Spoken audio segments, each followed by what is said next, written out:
Représentant du président de la République, superviseur de la coalition Diomaye Président. Madame Aminata Touré, bonsoir. Bonsoir.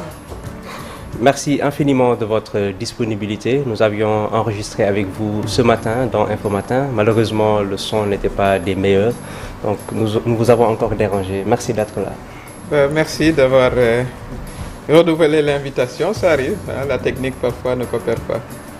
Merci. Le Sénégal aurait emprunté secrètement 650 millions d'euros pour éviter un défaut de paiement. Le ministère des Finances a déclaré que ces transactions s'inscrivent dans la stratégie de diversification des sources et des instruments de financement. Est-ce que vous pouvez rassurer les citoyens ?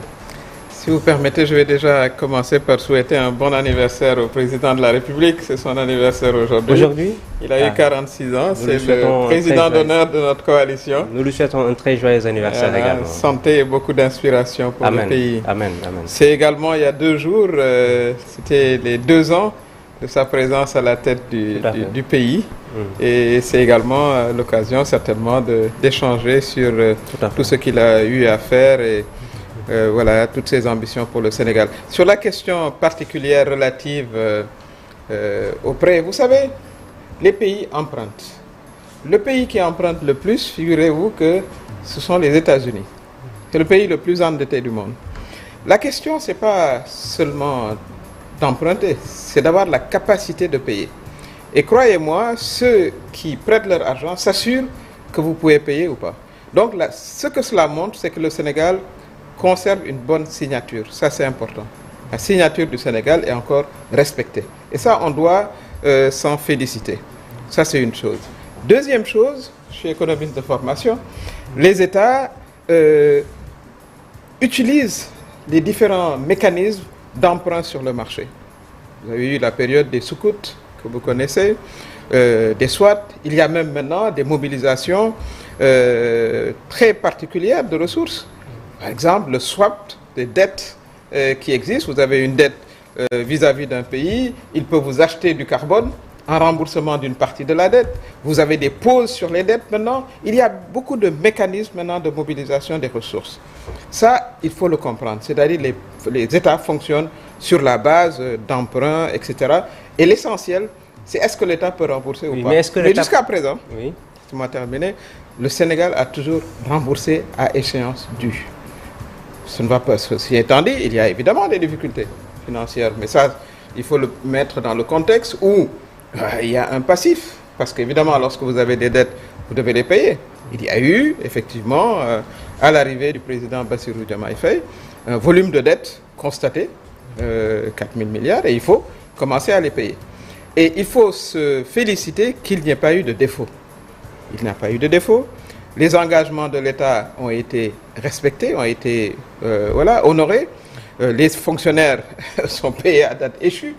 Il y a même eu des investissements. Et ça, c'est quand même une forte résilience de l'État du Sénégal. Et ça, je pense qu'il faut le saluer.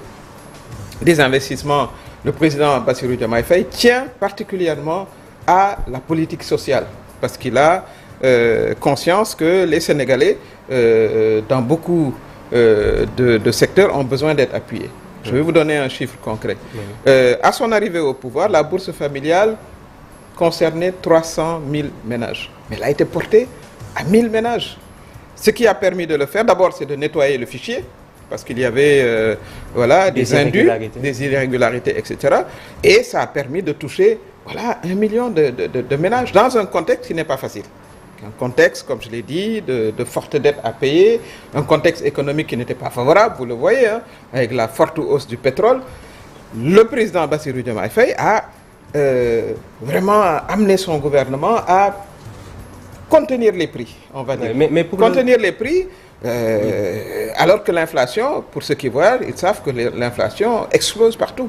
Mais ça, c'est quand même non seulement de la résilience, mais je crois que c'est aussi une bonne expertise et de bonnes orientations que le président de la République a données, parce qu'il est particulièrement préoccupé par justement la situation des Sénégalais. Mais pour le cas d'espèce, ce qui a été le plus décrié, notamment par Thierno Alassane Sall, c'est le fait que, selon lui, le gouvernement était dans la dissimulation et dans l'ambiguïté volontaire. Vous savez, une volonté de cacher.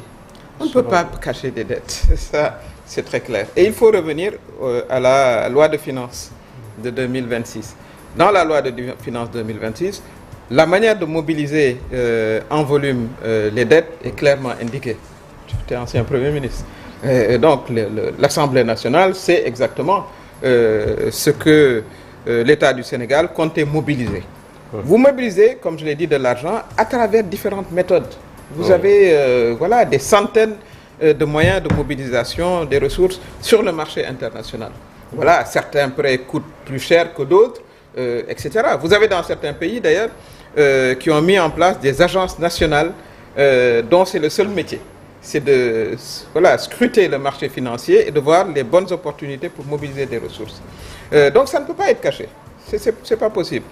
Par contre, il y a une pratique qui est au niveau international et il faudra qu'on lutte contre ça. On impose parfois aux États, dans le cadre de dette, d'avoir des clauses de confidentialité. Ça, c'est voilà, et c'est des réformes qui doivent être faites au niveau du système financier international. Mais ceci étant dit, un État ne peut pas endetter secrètement, c'est pas possible.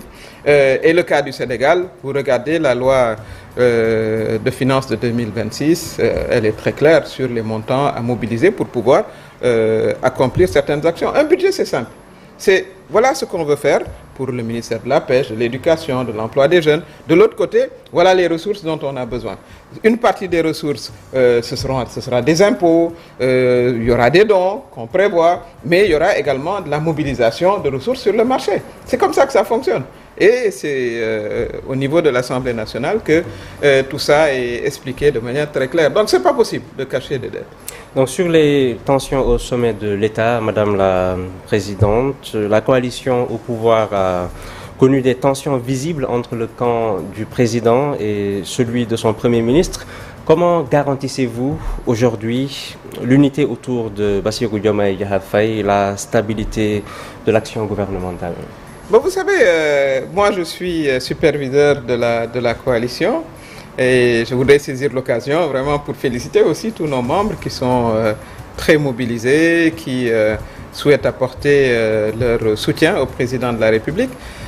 En réalité, cette coalition existe avant l'arrivée du président au pouvoir. J'étais moi-même superviseur général quand il était en prison et nous sommes restés dans cette logique de soutien au président parce que si vous faites campagne voilà, dans des moments très difficiles hein, où certains partis là, c'était pas évident du tout et que les Sénégalais votent pour le président Bassirou Diomaye Faye à 54%, ce qui est assez exceptionnel, inédit. Je crois que notre rôle normal c'est de continuer à le soutenir pour que il puisse justement remplir ses promesses vis-à-vis des Sénégalais. Et c'est là où lui, il concentre son attention et son énergie. Et la coalition, qui est une coalition politique, voilà, va s'implanter sur l'ensemble du territoire pour le soutenir, pour soutenir son action. Voilà ce qui est fait. Vous savez, je considère que les Sénégalais qui ont déjà fait de la politique en 2024 souhaiteraient qu'on se concentre exclusivement à régler les nombreux problèmes au niveau du pays, notamment pour ce qui concerne la population jeune qui s'est massivement mobilisée, disons, durant toute la période 2022-2024 et même bien avant, et qui a massivement voté pour le régime en place. Donc, ce à quoi les Sénégalais s'attendent, c'est à ce qu'on travaille en direction, disons, des programmes pour que justement leur sort soit meilleur qu'avant. Mais ça, c'est important. Oui, mais force est de constater que si aussi l'hydre à deux têtes au sommet de l'État ne fait pas route ensemble, ça peut aussi être compliqué. Ce serait dommage, parce que je pense que ce qu'il nous faut, c'est vraiment plus de sérénité, de calme.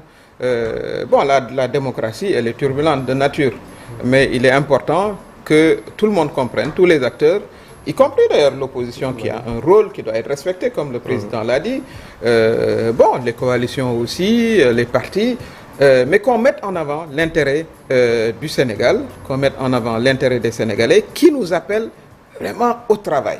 Le temps politique viendra, il était venu, parce que vous savez, la vie, c'est des séquences. Il y a eu la période 2024, ensuite les Sénégalais qui ont voté se disent maintenant, nous voulons des résultats. Et c'est ça la priorité absolue du président de la République. C'est comment faire avancer vraiment le pays dans les différents secteurs. Il est actuellement, comme vous le savez, en Espagne, oui. Où il compte justement développer une coopération dynamique avec l'Espagne, qui est un pays voisin, où nous avons une forte diaspora oui. qui y est. Il compte attirer des investisseurs également espagnols. Mais d'une manière générale, pour le faire, il faut que ce sentiment de stabilité, de calme, prévalent au Sénégal. Ça, il faut que tous les acteurs le sachent. Et pour ça, il faut qu'on fasse tous preuve de grande responsabilité, puisque le pays fonctionne, quoi qu'on dise. Comme je l'ai dit tout à l'heure, les salaires sont payés. Non, il fonctionne, et je crois qu'il y a de quoi être optimiste. Il fonctionne, les salaires sont payés, il y a une stabilité, etc. Et parfois... Pas de risque de défaut de paiement? Non, je pense que les choses se passent bien. Je pense que parfois... On se fait peur pour rien, pas du tout. Je pense que tout le monde attendait le Sénégal au mois de mars, je crois que c'était le 13.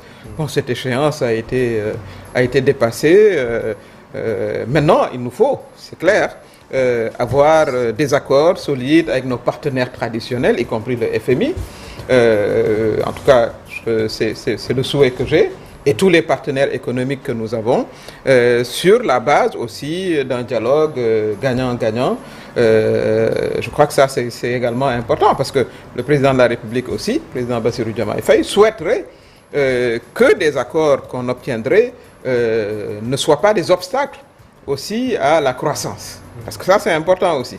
Si on vous demande de supprimer toutes vos subventions, d'augmenter les prix, etc., c'est pas ça l'objectif. Il n'a pas été élu pour ça. Donc, nous invitons aussi nos partenaires à comprendre nos situations. Mais je pense que voilà, le ministère en charge des Finances et celui de l'économie font le travail qu'ils doivent faire.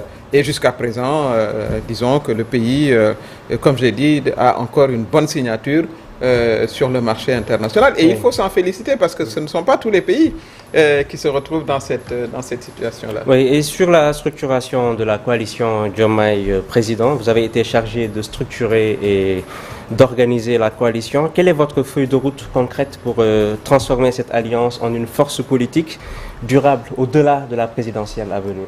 Oui, mais nous sommes sur le terrain.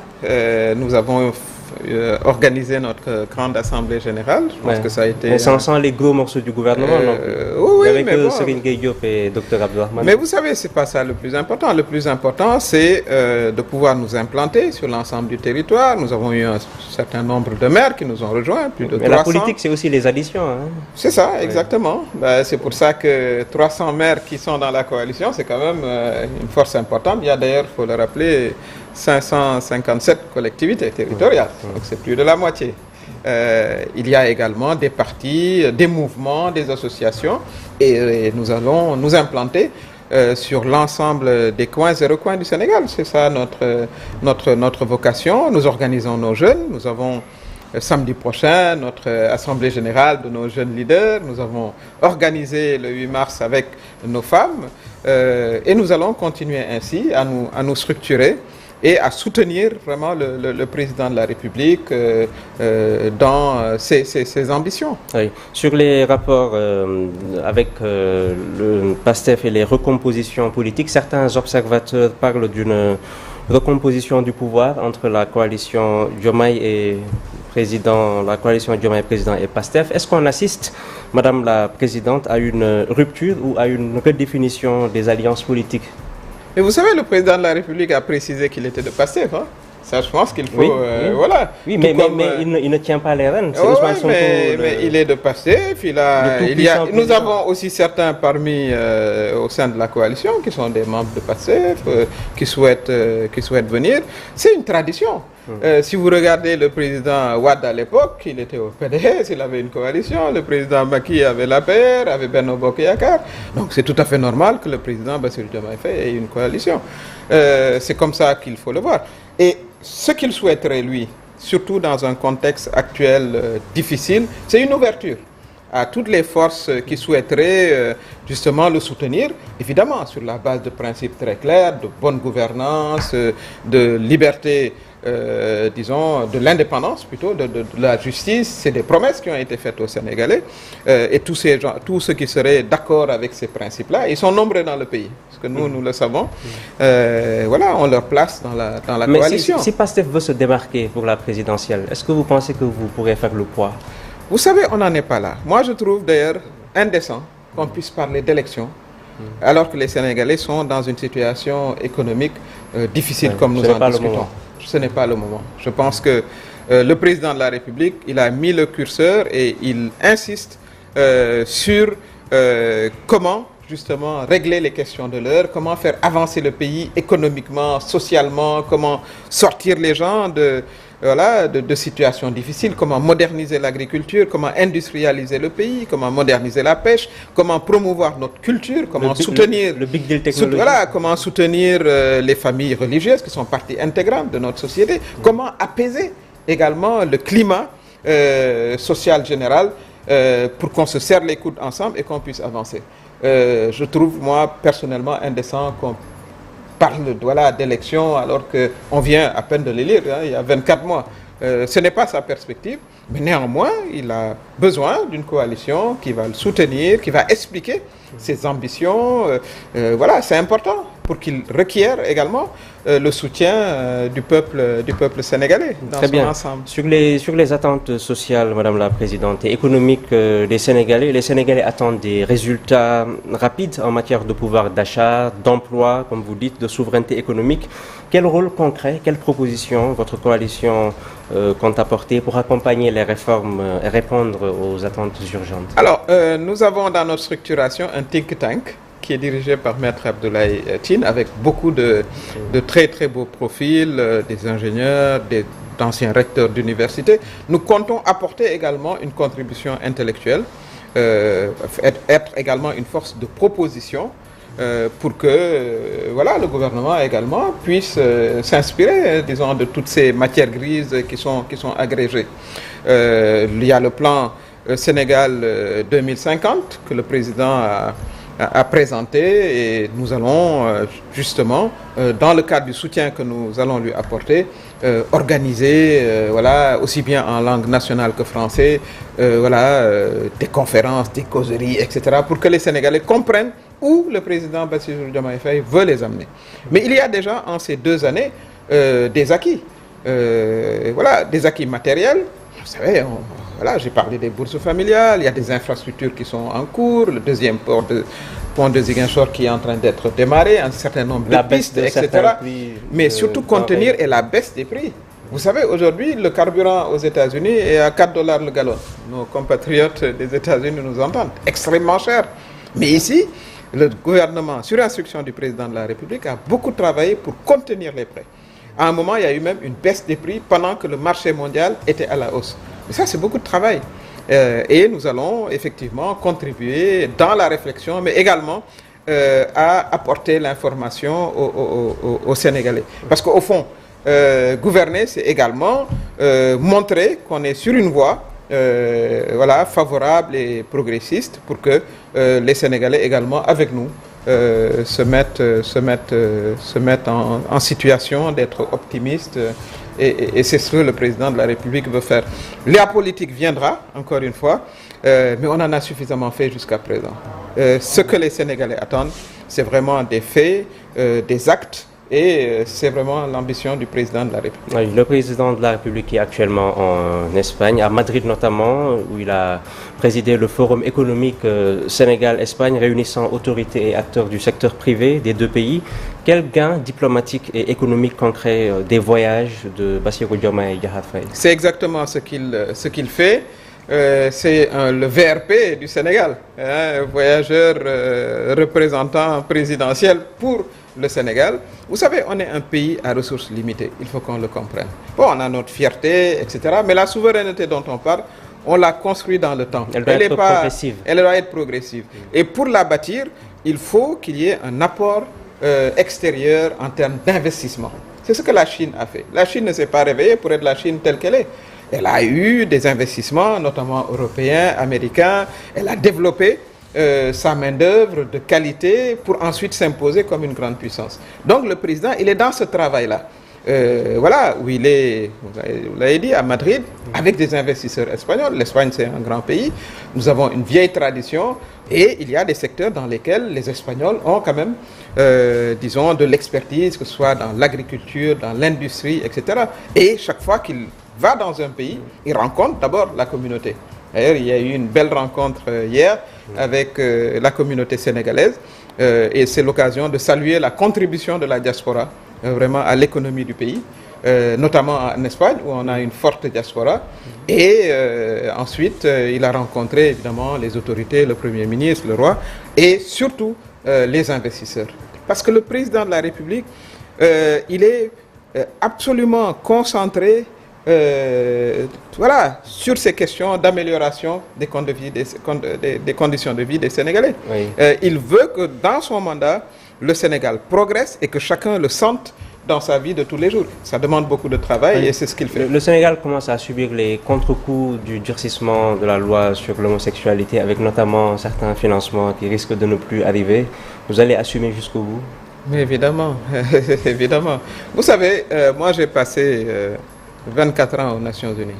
Il n'existe aucune convention des Nations Unies relative aux droits des minorités sexuelles. Ça n'existe pas.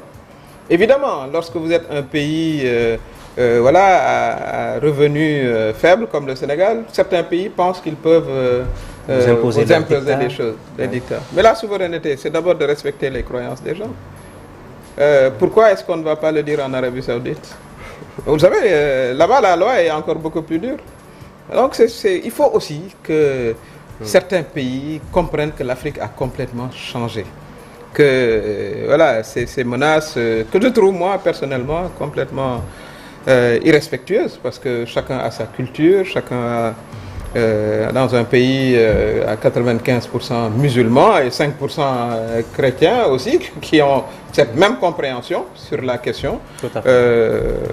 Voilà, il n'y a pas de commentaire extérieur à prendre en compte. Si on en fait une conditionnalité, ben, tant pis, tout simplement. Et cela va nous encourager à être justement plus résilient, plus résilient, plus résistant, plus autosuffisant. C'est ça la loi de la nature. Il faut savoir compter sur ses propres transformer forces. Les obstacles en opportunités. Absolument, absolument. Bara Ndiaye qui attaque à tout va le président de la République, vous-même et tout ce qui tourne autour de lui, que lui répondez-vous? Vous savez, on vient en politique avec son éducation, avec ses valeurs ou ses manques de valeurs. Moi, pour ce qui me concerne, Aminata Touré, vous ne m'entendrez jamais sur certaines questions. Je considère parfois que c'est le prix à payer pour l'engagement public, parce que sinon, dans la vie, il y a des personnes que vous n'aurez jamais rencontrées, voilà, que vous n'aurez jamais connues. J'invite en tout cas tous les acteurs à plus de responsabilité et à donner le bon exemple vis-à-vis des gens qui veulent s'engager en politique. Et j'invite d'ailleurs les gens de valeur, de qualité, à venir s'engager en politique. Parce que parfois, c'est une forme de terrorisme qui ne dit pas son nom pour dégager de l'espace les gens qui ont des choses importantes à dire ou qui ont de bonnes contributions à apporter. Mon message, surtout aux jeunes, aux femmes, ne vous laissez pas justement impressionner.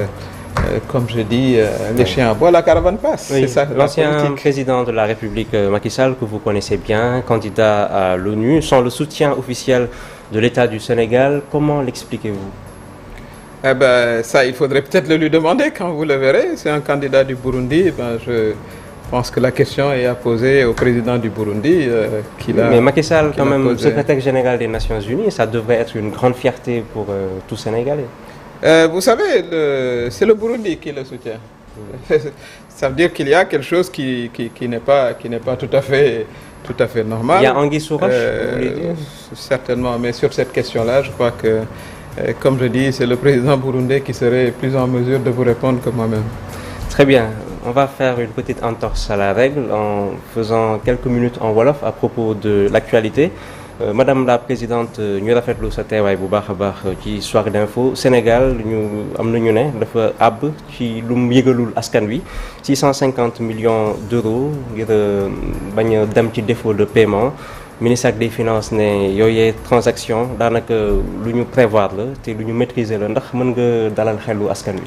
waaw soo ma mayee ma souhaité bon anniversaire président. waaw ñun itam ñu ngi koy souhaité tey la am 46 ans. bés bu dellu si moo neex. voilà doon président bu jeune. koy ñaanal voilà beaucoup d'énergie de succès dans ses actions taxawu ko bu baax a baax ndax moom li ko soxal mooy vraiment liggéeyal réew mi ak fexe ba Sénégal jëm kanam. li nga wax ci wàllu bor bi li ñu war a njëkk a wax mooy dëkk yëpp ay leb. dëkk bi ëpp bor mu ngi tudd États-Unis d'Amérique ñoo ëpp bor ci àddina bi problème mu xaalis du leb parce que dëkk yëpp ay leb problème bi mooy est-ce que boo lebee mën nga fay loolay wax ji te Sénégal ba léegi lu mu leb mës na koo fay mësula am li tubaab tuddee défaut de paiement maanaam sa waxtu fay jot nga ne aw ma ko par bu ma ko fay loolu mësta am yàlla nañu ci yàlla musal. mois de mars bii ñu jóge woon le 13 mars. ñëpp a ngi doon xaar Sénégal voilà mais dañu ko fay te amul problème donc lii nga xam ne leb nañu ko. boo xoolee loi bi nga xam ne ministre des finances yóbbu woon na ko assemblée nationale di nga ci gis li nga xam ne mooy lii ci l'impôt lay jóge lii xëy na suñu ay xarit ñoo ñu koy jàppale la ca des dañ koy wuti sur le marché international noonu lay demee mënoo bor kenn du ko nëbb atte bor fay la. mais Thierno Alassane Sall nee na xëy na bu duloon Financial Times daanaka askan wi du yëg li xew ci bor bi. non boo demee xool document assemblée nationale di nga fa fekk la nga war a leb da nga ko fa gis. kooku moom amul problème te gis nga ci marché international man wàllu économie laa jàng bëri na technique yoo xam ne ci ngay mobiliser ay ressources ci ngay wutee xaalis xam daal nañu wax sukut moom ma nga jóge woon ci voilà waxtaan ak pays arabes yi ñu ngi wax swap ñu ngi wax sax noo mën a weccoo sa bor ak capital vert ak yu ni mel bëri na ci léegi technique yoo xam ne yi état yi moom la ñuy jumtuwaay yooyu la ñuy ut pour mën a indi xaalis parce que Sénégal nag sunu doole yeggagul foo xam ne fii soxlawuñu leb Amérique sax day leb. ndax waaw amul benn réew. amul réew bu dul leb. kon ci wàllu woowu vraiment ñu dalal ci xelu sénégalais yi aussi mooy Sénégal mu ngi leb parce que war na leb parce que dëkk yëppay leb waaye mën attan na bor bi nga xam ne moom la yor di ko fay. waaye terewul nag bu ñu sañoon am ay accord ak sunu ay partenaires rawatina FMI mi nga xam ne ñu ngi jëflanteeg moom depuis lu yàgg bu ñu sañoon am accord ak moom. kon waxtaan woowu aussi dañuy bëgg aussi waxtaan yi ñu ngi wéy ak FMI ñu ngi wéy te bëgg nañ ci am résultat waaye nag FMI aussi dafa war a comprendre ne bëri na ci yoo xam ne yii il faut que Sénégal di ko def voilà boo ñu nee bul defati social loolu mënu la nekk ndax dëkk social lañ nekk président de la République bi mu ñëwee bourse familiale yi dafa fekk 300 000 familles di ci ko jot mu ne nañ ko yóbbu 1 million dafa jël fichier bi ñi nga xam ne waruñ ci woon a bokk maanaam politiciens yeeg yooyu néew ji doole ji lañ wax mu jëlee ko 300 000 njaboot yóbbu ko ci 1 million ci ay njaboot xam nga élément social yooyu dafa am solo parce que loolu daf koo soxal mu ne aussi ci plan Diomaye Casamance bi dégg ngeen ko ci voilà dem na ci Casamance voilà deuxième pont Ziguinchor bi danañ ko tàmbali ak i piste yu bari ak i projet yoo xam ne da ciy jàppale soxna yi ak ndaw ñi waaw yooyu yëpp aussi dafa am solo pour ñun il faut que aussi suñu partenaires yi comprendre ne loolu mënut a jóge ci programme boo xam ne bii dañ koy am ak ñoom kon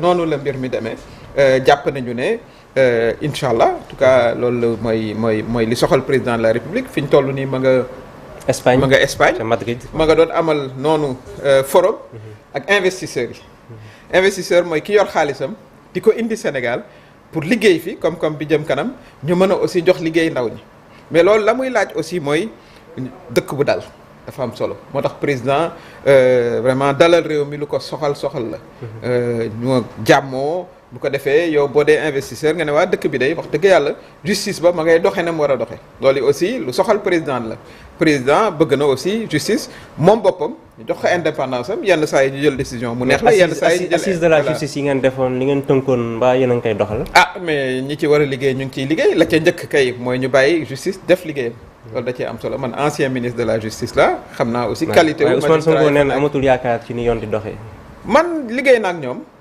xam naa magistrat yi bu baax a baax ñu voilà ci niveau yëpp daanaka defe naa ne bu ñu leen bàyyee ñu liggéey ak seen xel dinañ war a mën a indi ay résultats dina jël temps nag yenn saa yi nga d'accord yenn saa yi doo d'accord. mais démocratie moo tëddee noonu. waaw le 7 mars bi ñu génn yéen a ngi woon King Fahd Palace assemblée générale boo leen jagleeloon coalition Diomaye président waaye gis nañ ne daanaka ñi ëpp ci gouvernement bi nekkuñ fa woon Serigne Gueye Diop lañ fa gis ak docteur Abdourahmane Diouf ndax jàpp ngeen ne fi ak cappaandaw ga ni ngeen mën a def le poids ngir jaamarloog ñi nekk ci kujj gi. waaw xam nga coalition bi ma nga tàmbalee.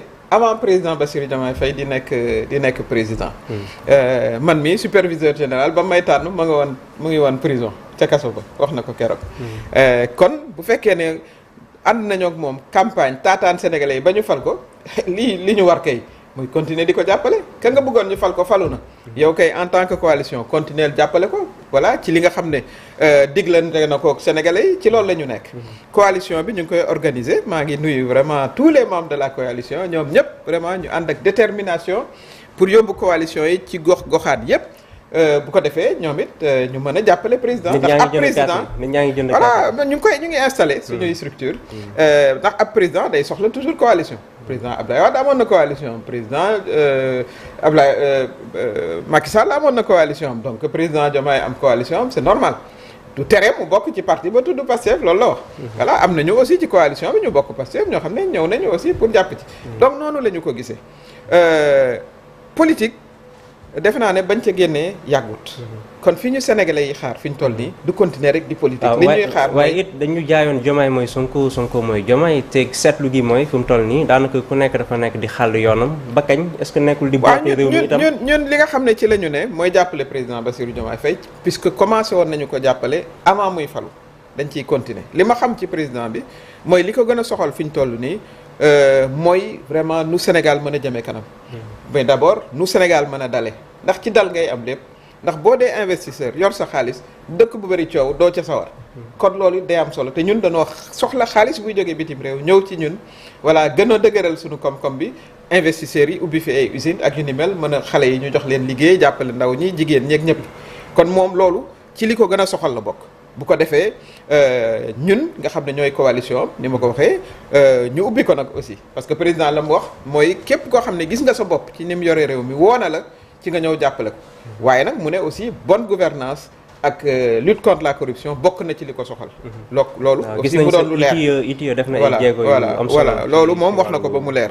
kon ci wàllu woowu ñun li ñu seetlu aussi mooy bëri na ay sénégalais yu jóge fu ne yoo xam ne ñëw nañ pour jàppale président parce que gis nañ seen bopp ci ni muy doxale loolu nag nañ fexe ba coalition bi gox-goxaat yu ne mu dem fa am nañ plus de 300 maires yoo xam ne fekk si nañ ñu ak i organisation ak i parti ak i mouvement association professionnelle yoo xam ne ñëw nañu ñoom it maa ngi nuyu ambulants yi ñoom tamit ñu ci bëri ñëw nañu pour jàpp ci parce que Sénégal dafa toll moment boo xam ne en tout cas noonu la ko président Bassirou Diomaye Faye gisee te ñu ànd ceeg moom mooy jafe-jafe yi bari na ba nga xam ne fokk ñu takku doon benn say voilà nekk suñu gannaaw président bu ko defee voilà mu mën a avancer loo réew mi ndax nu ñuy gën a voilà perte temps ci ay xuloo yu sew ak ci politique bu dul jeex yeneen dëkk yi dañuy avancer ñun ñu des politique dana jot politique jotee ku nekk def politique waaye ci diggante bi nanu laxasaayu ànd ak moom jàppale ko liggéey avancé loo suñu réew en tout cas loolay suñu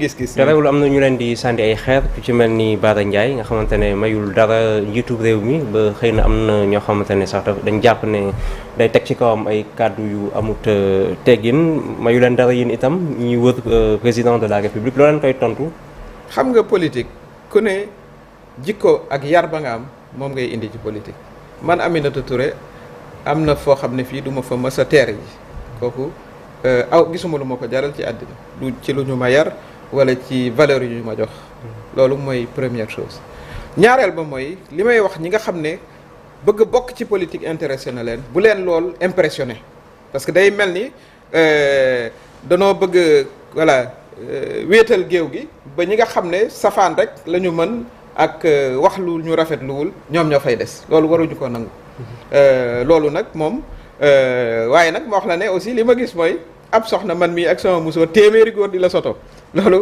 Sénégal la doy na waar lool. waaw loolu moom doy na waar. ab jigéen rek téeméeri góor nag di la soto waaye loolu. day wane sa njàmbaar. waaw mais loolu du wàññi dara ci sama daf may yokk cawarte rek. kon maa ngi woo aussi voilà soxna yi ak jeunes yi nga xam ne voilà dañu ñëw jàppale président ñëw ci politique bi am ci taxawaay bi. bu ko defee ñi nga xam ne ñoom ci voilà lu nu rafetluwul la ñu ne ñooñu doon une extrême minorité voilà ñu moytu ñooñu danañ mës a wax ba bu dugal seen bopp ci gutta waaye bu dee ñun rek vraiment kenn du ñu dégg ci façon yooyu parce que nag bokk ci politique loolooy asaka bi. parce que am na ci ñoo xam ne ñi xëy na àddina doon na am ba jeex ba du ngeen daje du ngeen xamante. voilà parce que bokk leen fa ngeen di. évoluer déedéet waaye nag comme politique bi indi na ñëpp. te nag mu jaral ñu ko ndax réew mi dañuy jàpp rek ne mooy asaka bi ñu war a joxe. waaw fi ñuy jeexalee njiitu réew ba woon président Macky Sall nga xam ko bu baax a baax moom nee na dafa samp ndëndëm ngir nekk secrétaire général des Nations Unies waaye Sénégal dooleelu ko réewu Burundi moo ko dooleel loolee lu ci sa gis-gis. ah loolu day xam naa da ngay xaar ba nga dajeek président Burundi nga laaj ko ndax moom. fa la doxal candidature am kon awma ci commentaire boo xam ne mën naa ko cee def. waaye tey doomu Sénégal bu nekkoon bu nekkee secrétaire général des Nations Unies loolu ndamu Sénégal la. waaw mais comme moom teggi na Sénégal. non teggiwul Burundi waaw mais bu candidature am Burundi moo koy soutenir. mais moom nee na bindoon na officiellement président pour mu soutenir ko. waaw mais candidature am daal Burundi koy soutenir kooku. amoo ci commentaire bu may def noonu laa ko gisee am na ci loo xam ne lii aussi war nañ ko discuter. xëy na jotoon cee yegg mooy ñi nga xam ne loru nañu. vraiment ci manifestation yi amoon. ak moor yeeg nu ni mel loolu it loo xam ne lii war nañ koo leeral la. loolu assemblée nationale la ko yore fa la haute cour de justice nekk. kon député yee ñoom ñooy lijjanti yu ni mel. am na koppar bu ñu jox martyrs yi tamit nga xam ne ñu bëri ci askan wi ànduñu ci.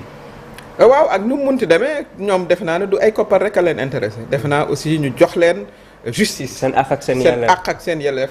loolu leen ci intéressé ñi faatu xaalis mi amalatu leen njëriñ dem nañu. seen i njaboot seen doom yi newoon fi moo leen doon gënal. kon loolu it aussi assemblée nationale moo teg haute cour de justice kooku ci loxoom.